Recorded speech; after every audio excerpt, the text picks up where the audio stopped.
Agora eu vou começar então a passar as perguntas para o Joe Salerno, que está aqui, se ele tiver. If you have some problem with the translator, let me know. A primeira pergunta é do Cristiano Chioca, ele quer saber como é a aceitação nos dias de hoje, nas universidades americanas, dos trabalhos de Mises e Rothbard.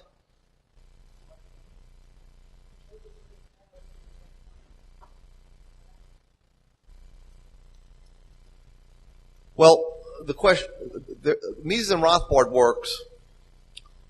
Well, I don't want to hear that. Their works are not accepted in the sense that they are on formal syllabi or the syllabus or the reading lists that the professors give out for the most part. There is no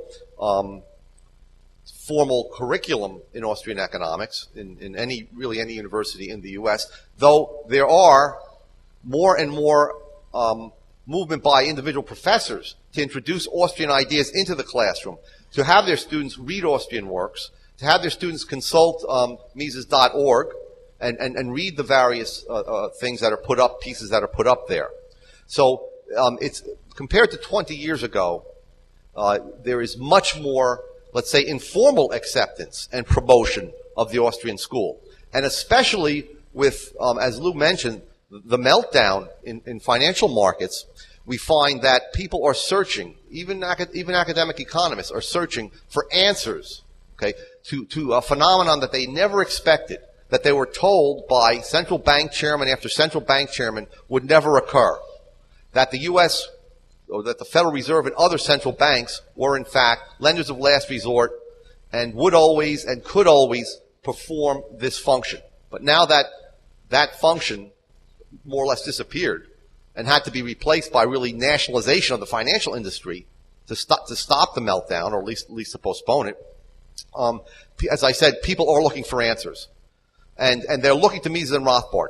I might mention that very recently an eminent economist from UCLA, a very prestigious university in the United States, used Rothbard's work in talking about the Great Depression. That is, in explaining the length and depth of the Depression and unemployment during the Great Depression. And this article appeared in the Journal of Economic Theory, one of the most highly ranked journals in the U.S. So we are moving forward on all fronts in the U.S. As usual, the universities will be the last place where Austrian ideas take hold. Okay, that's because Marxist ideas haven't fully left the university system. Vocês estão me ouvindo aqui, então? Ok. A gente tem uma pergunta do Luiz Graciano, ele quer saber o seguinte, ele gostaria de compreender as bases filosóficas da Escola Austríaca de Economia.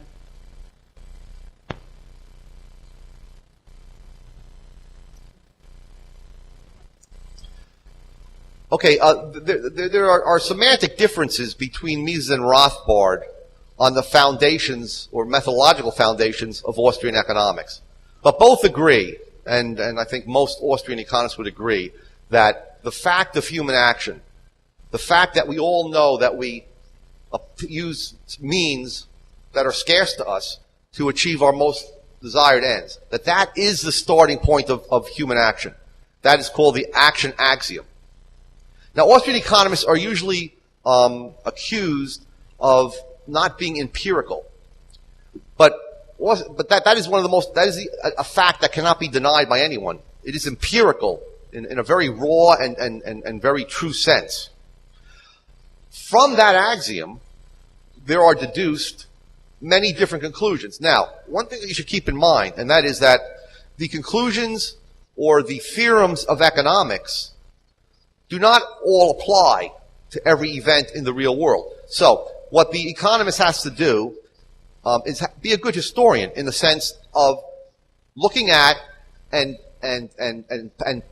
positing, considering the true conditions under which action takes place. So, in the United States, we have a fractional reserve banking system. We have a lender of last resort in the form of the Federal Reserve System. Those are conditions of the real world, what Mises would call concrete conditions of action. you must integrate those into your reasoning to be able to explain the recent meltdown, for example. Okay, that is, you have to reason that there was moral hazard, that banks assumed, and other financial institutions assumed that there would always be a bailout forthcoming if they made huge mistakes. So, we reason deductively, but in our chain of reasoning, we always introduce facts about the real world that are relevant to the case in hand. And that, I think, is a realistic methodology.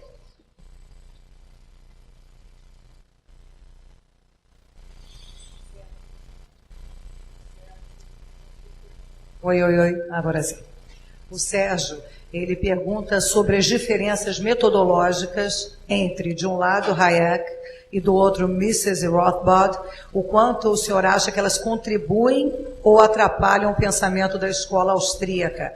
Pode haver conciliação ou temos de escolher um caminho ou outro?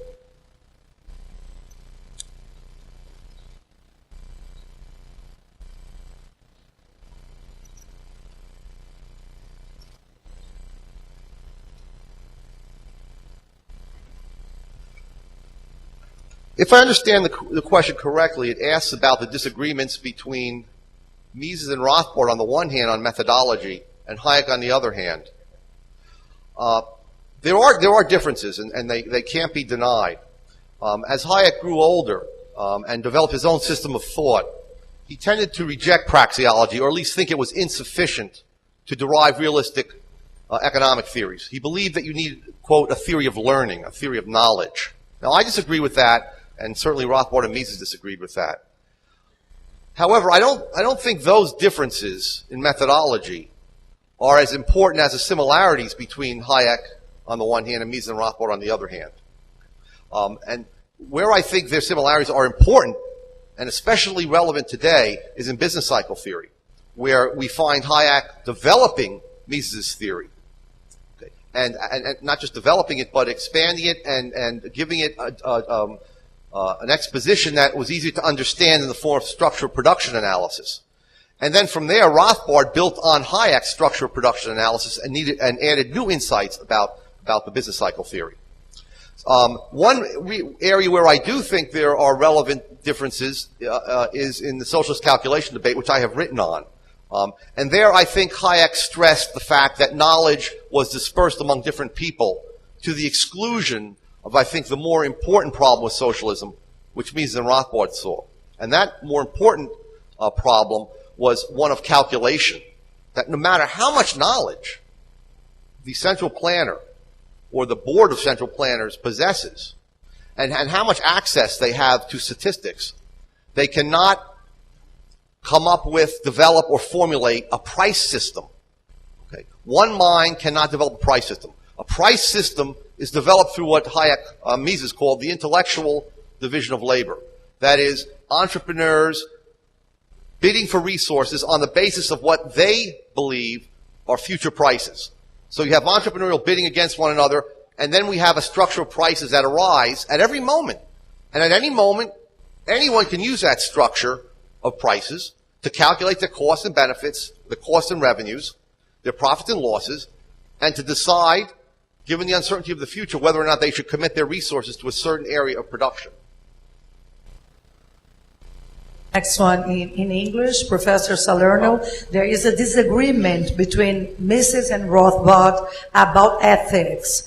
To Mises, economic has not to say about the ends of enacting man. To Rothbard, the question is still open. What would you say about these economic problems? Thank you. A pergunta é do Alfredo Marcolin Peringer. Could you just repeat the first part of the English? Yes, there is a disagreement between Mises and Rothbard about ethics. Yes. Okay, thanks. And what do you say about Ethics. Yeah. And I didn't. To Mises, economic has not to say about the ends of enacting man, he says. Okay. I think both Mises and Rothbard agree on one aspect, and that is that from the point of view of economics, we can't judge the ends. Okay. Now, in ethics, Rothbard believes you can rationally judge the ends. Okay. He bases himself on a theory of ethics or a theory of natural rights, that goes back to St. Thomas Aquinas and further back to Aristotle. Mises, on the other hand, while he doesn't want to judge the ends, does make a judgment in some sense. And that judgment is that everyone pretty much desires prosperity, freedom, a civilized life, and so on. So he would and that's he implicitly what Rothbard would call smuggles in this ethical judgment that, in some sense, what the masses desire, these ends that are all pretty much uniformly desired, is right, and that we can judge economic policies in relation to this standard. I am not a philosopher. On this question, I do stand with Rothbard. I think Mises tries to import into economics ethical judgments without making explicit ethical judgments, and I don't think that you can do that in economics. Obrigada. Eu gostaria de lembrar que vocês podem fazer perguntas também pelo microfone. Do lado direito eu tenho a Paula, do lado esquerdo eu tenho a Júlia. Vocês podem levantar a mão e simplesmente fazer a pergunta diretamente para o professor Salerno, se for o caso, por favor, não fiquem tímidos. Ali, ó, tem uma pergunta ali atrás.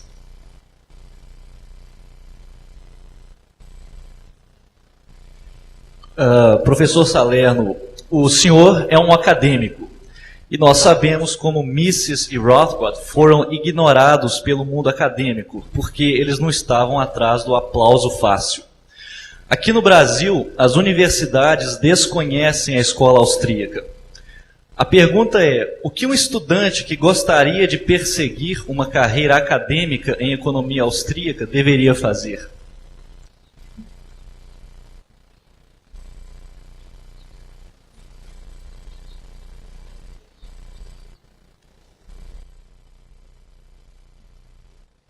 If a person in Brazil feels a calling to follow a career in Austrian economics, and they want an academic career, I think now there are very good options. And those options are, for example, to go to Europe, where we have Jesus Huerta de Soto in Spain, and where we also have Guido Hülsmann at Angers, a French university.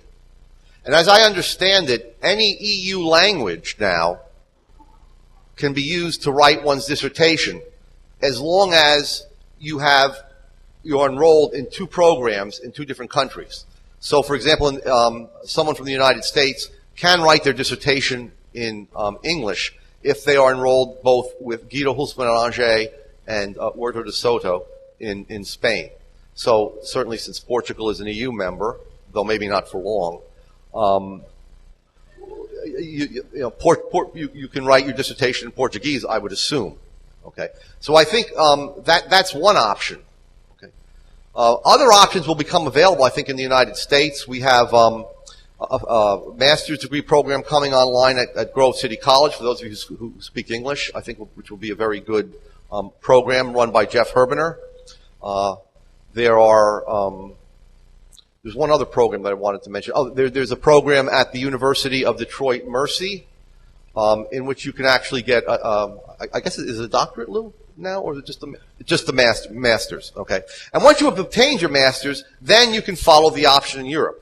Okay. Then the coursework is more or less waived because you already have done the master's, and at least thus far in Europe, many programs allow you simply to write your dissertation for the PhD once you have your master's. Bom, eu devo lembrar que quando vocês fizerem a pergunta no microfone, o ideal é que vocês falem primeiro o seu nome e, se quiserem, uma instituição a que sejam ligados. Como eu sei que a última pergunta foi do Leandro Roque, ele é editor e tradutor do Instituto Mises Brasil, mas é bom sempre vocês se identificarem. Tem uma outra pergunta aqui.